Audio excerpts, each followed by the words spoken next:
back. We teased a little story that we're going to be talking about right now, and it comes to you from hotnewhiphop.com. And this is an interesting story. If you guys haven't followed, there's some people that got arrested a while back, YSL, I believe. They're like in a whole RICO thing. There's people that are facing some serious time. Criminal network. They were selling drugs. They were convicted of murder, shootings, you name it. You know what I'm saying? A big scandal. And one of the members, Gunna, got out a little early. They said time served. You know, it was a whole thing. I talked about it here on the show when it first happened. But, you know, there's some other people that stood behind. And they were saying that maybe he did a little bit of this. Maybe he did a little bit of talking. Now, he comes out and denies the whole thing. Hey, I did my time. I served, whatever. My lawyer worked it out, made a plea deal, got home early, right? So now he's living in life. He's enjoying himself, this freedom, while other people are still behind bars. So if it's true, if it's not true, you know, the worst thing you could be labeled if you're about that life is a rat. Nobody wants to look at you and be like, oh, that's the rat. Don't mess with him. He's going to tell you, talks, That just is what it is. People sometimes, they don't care if it's true or not. They just hear it, and that's what they remember. So anyways, I say all that to say this, because in Atlanta, Gunna actually went live. He performed in front of a bunch of people, and some people didn't show him a lot of love.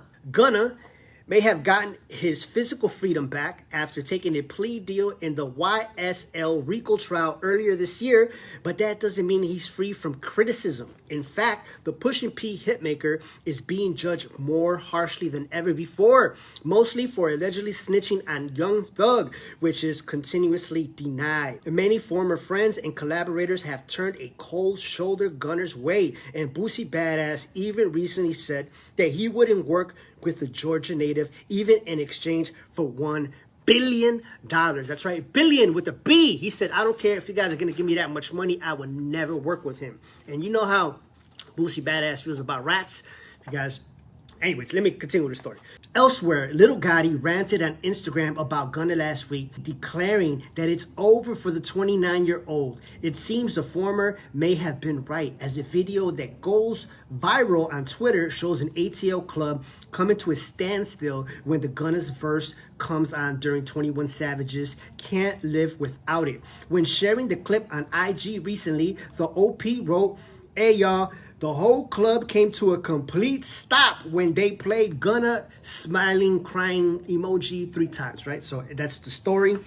And bear with me here. There's a lot of colorful language. I'm going to have to do my very best not to slip and say oops and say something. Anyways, I'm going to do my very best. So it goes, that MF was thumping before that MF came on. Laughing emoji, laughing emoji. I'm crying. They continued. From behind the camera, the man recording says the whole club stopped when they played Gunna as he wanders the venue, showing people calmly sitting everywhere as music loudly blares around them. They don't blank with Gunna in the Atlanta. Look at this blank. Look how dead it is. This mother blank was just jumping like hotcakes blank. This blank dead than a blank. So a lot of blanks in there. You know what I'm saying? Use your imagination to fill in those blanks, and you'll get a better description of the story. So anyways, let's continue. Much of this disdain around the DS Forever artist is obviously regarding his plea deal. However, he was recently accused of dissing Lil Baby and Lil Durk on his latest single, which hit DSP this past weekend. The Southern Star has denied throwing shade at the former, but social media has still begged to differ. Have you heard Gunna's new Bread and Butter song yet? ? So Gunna goes in Atlanta, he goes out there, performs a big hit, you know what I'm saying, with 21 Savage.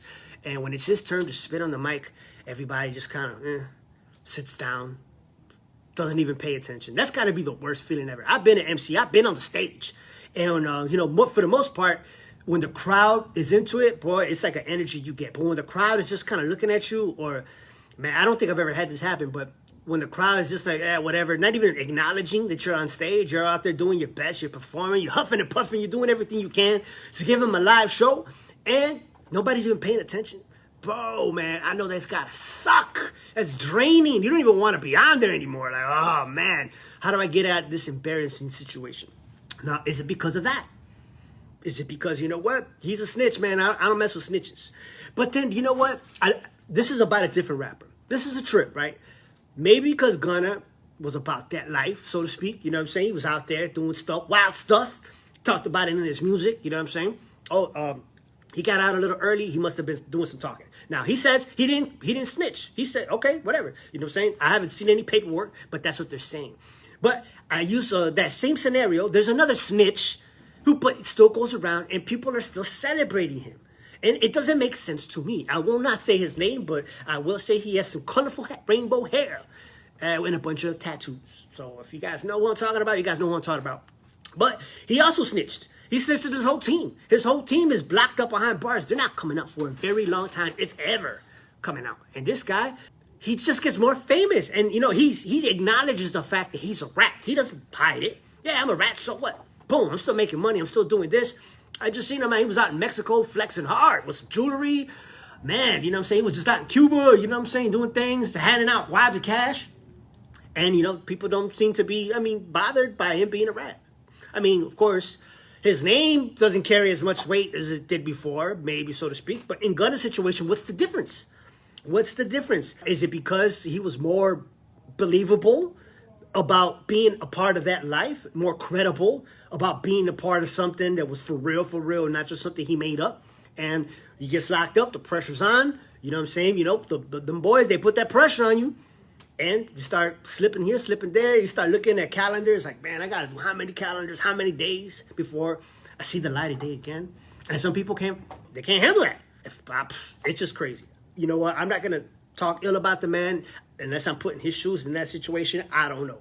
That's the same question to all of you guys. We all want to think in our mind, I ain't no snitch. I ain't ever going to do that. You know what I'm saying? I'm loyal. I'm da-da-da-da. You start looking at some time, some calendars. Okay, I'm this age now. How old am I going to be when I get out? Yeah, your mind starts doing one of these. Some people are strong. Some people are not. Some people want to get out. So in this particular situation, Gunna hits the stage in Atlanta, performs. People ain't feeling him. People ain't rocking with him. Is it over? 29 years old? I will say this. Never say never. Anything can still happen. It was just a club in Atlanta. He's still going to come out with music. Let's see what his numbers do. See what his sales do. Let's see what his social media likes and all that. Let's see what that does. Maybe this was just a fluke. Maybe it's because it hit close to home, that southern rap, Atlanta and all that, you know what I'm saying? Maybe they looked at it in a different light. Maybe if he was somewhere else, I don't know, Nebraska or something, you know what I'm saying? And he hit the stage, would that same reaction still happen? I don't know. Questions. I now leave it at that.